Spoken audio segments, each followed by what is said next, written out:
Salut, dans cette vidéo, je vais te montrer comment utiliser ce niveau égyptien qu'on vient de créer ensemble.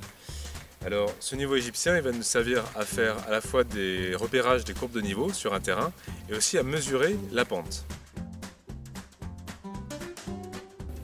Alors pour ça, on aura besoin donc de notre niveau, d'un marteau et puis de sardines. Alors, ça pourrait être aussi des piquets en bois ou en plastique. Repérer une courbe de niveau, c'est repérer plusieurs points sur un terrain qui vont avoir la même altitude. Je vais d'abord donc choisir l'altitude qui m'intéresse sur mon terrain et je vais y mettre la branche de mon niveau.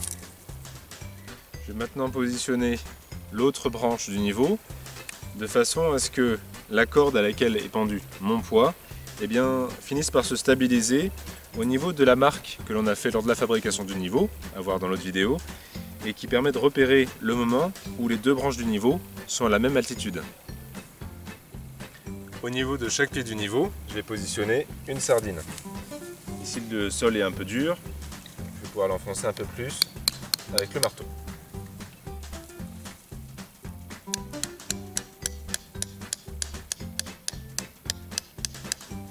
On va maintenant faire pivoter le niveau sur une des deux branches, comme ça.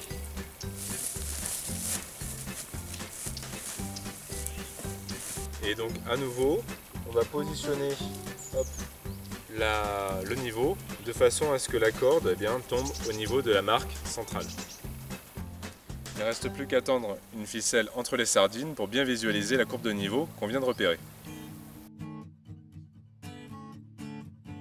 Ce niveau égyptien, il peut aussi avoir une deuxième fonction. Il peut en effet nous aider à mesurer la pente.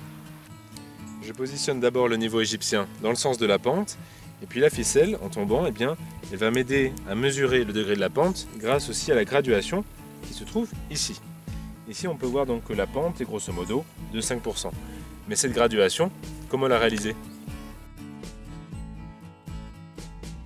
Pour faire cette graduation, il faut en comprendre le calcul. On va d'abord placer donc notre niveau égyptien sur un sol bien plat, bien à l'horizontale. La ficelle, elle, va toujours tomber à la verticale. On va avoir donc cette ficelle qui va tomber à la verticale. Au niveau de son intersection avec le bout de bois central, on va pouvoir tracer une ligne, que vous voyez ici en pointillé, qui sera perpendiculaire à la ficelle. Donc on va avoir ici deux points. Le point A, qui est le lieu d'attache de la ficelle, donc au niveau du boulon. Et puis vous allez avoir le point B qui va correspondre à l'intersection entre la ficelle et puis cette ligne en pointillé donc sur mon bout de bois central. Lorsqu'on va mettre notre niveau égyptien dans le sens de la pente, la ficelle va se trouver toujours à la verticale et on va y avoir ici un nouveau point issu de l'intersection entre la ligne en pointillé et notre ficelle qui va être le point C. Ce qui est intéressant, c'est que les points A, B et C vont toujours former un triangle rectangle. Propriété aussi intéressante, l'angle alpha situé au niveau du point A dans ce triangle rectangle, il est égal à l'angle que forme la pente par rapport à l'horizontale, donc par rapport à la déclivité de la pente. On se retrouve donc ici avec un problème assez simple de trigonométrie. Dans un triangle rectangle, nous avons les points A, B et C, cet angle alpha. Alors, on connaît l'angle alpha puisque c'est le degré qu'on veut graduer, 1%, 5%, 10%, peu importe. Et puis on a mesuré la longueur AB du fil. Donc, on utilise la propriété mathématique selon laquelle la tangente de cet angle alpha est égale à BC sur AB. Ce qui nous intéresse ici, notre inconnu, c'est cette longueur BC. Donc BC, c'est égal à la tangente d'alpha fois AB. Un exemple, mettons qu'on veuille mesurer ou graduer plutôt un angle de 5 degrés. On a mesuré auparavant la longueur AB qui est égale à 30 cm soit 0,3 m. Donc on fait tangente de 5 degrés fois 0,3 c'est égal à 0,026 m soit 2,6 cm.